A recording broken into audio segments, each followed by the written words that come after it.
Good morning mga kabakyard. So ito na, after 25 days ng ating piglet. Ito na sila. Malakas nang kumain ng feeds. So sa 14, 12 lang yung nabuhay.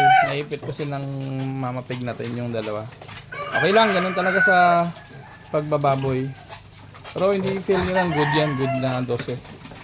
So yun na, malakas na silang kumain.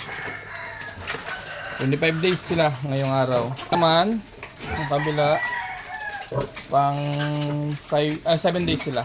Ito na, malalaki na rin. So, pinapractice natin kumain ng feeds. Tikim-tikim na sila. Ayos, maganda naman yung resulta. Relixi. Ito, possible, mga first week natin, ibawalay. 35 days.